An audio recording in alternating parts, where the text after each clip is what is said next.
Let's make a chunky knit blanket together. First, you'll need the chunky yarn, scissors, lighter or candle, and tape measure if you want to know how big your blanket is.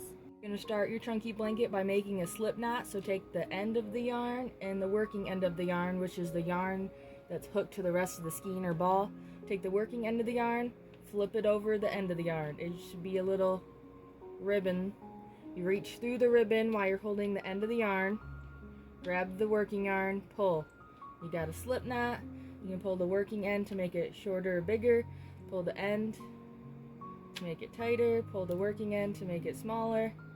Once you got a slip knot around 4 fingers, you're ready to start making your chunky blanket. First tip I have, always have the yarn at the end that you're working towards. Alright, we're going to take the slip knot and we're going to put it over the working yarn. We're going to hold the bottom with our 2 fingers to protect that stitch from changing size. We're going to pull the working yarn through, just like this. Now we have another loop here. We're going to protect that one and pull the working yarn through. We got a loop. We're going to protect it so we can't change the size of it. Pull the next one through. We're going to do this till we are 20 loops, and then I'll be right back to tell you the next step.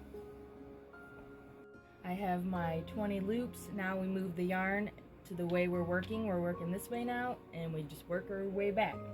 So what we do is hold our knuckles down to protect the stitch that we just made, reach through this little hole, and pull through. And we want these about a tight 3 fingers. And you just keep doing that and make sure they're all around the same size.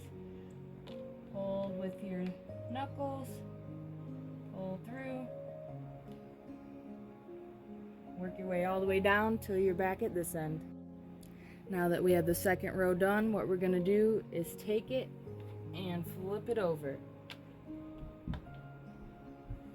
And if you see that, it creates that nice chunky braid at the bottom of your blanket, and then we just keep stitching our way up like normal.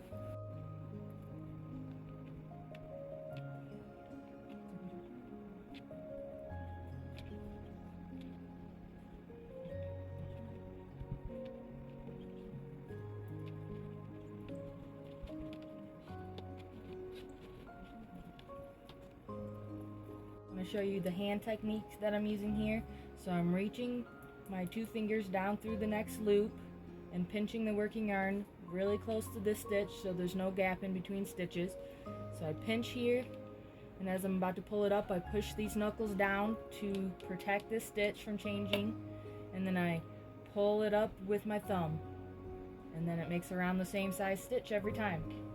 So I go down through this next one, grab close to the stitch, push my knuckles down onto the stitch, pull out with my thumb, same size stitch, reach through, push down, pull up, reach down, push, pull up, reach through, grab close to the stitch, push down, protect the stitch, pull up. Easy as that. Let me show you how to change your color yarn to start a new row. So we just finished off this row right here, and we have this little tail left. We're going to cut off that tail, and then we're going to cut the green so it's flat. So we'll cut the green first.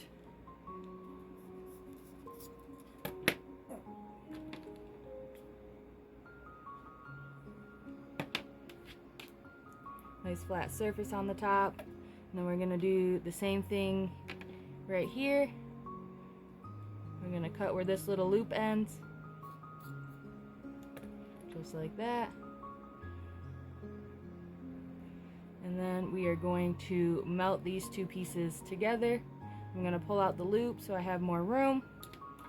Take my lighter, melt the edge, and hook it to this color. Make sure not to burn yourself. Just make sure you push it together while it melts.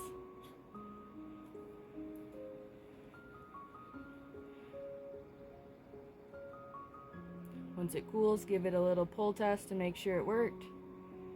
Well, it looks like it worked here. And then you just continue.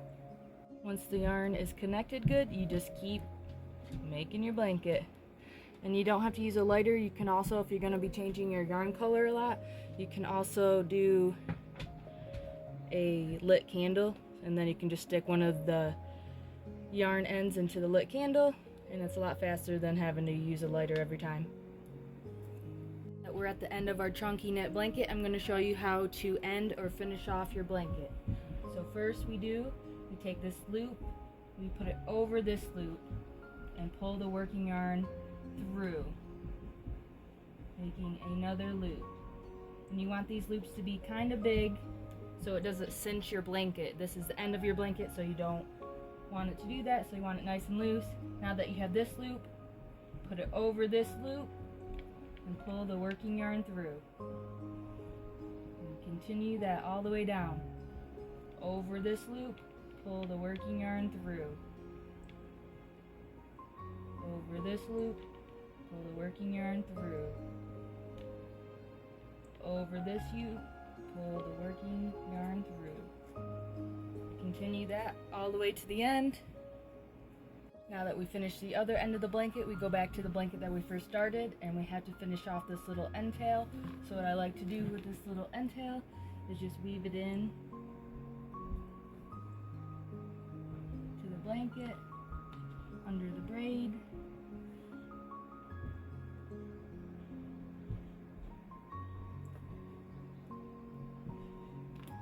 And of course I like to take the end of the blanket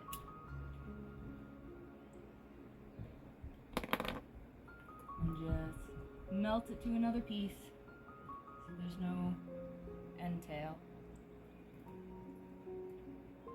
Just like that.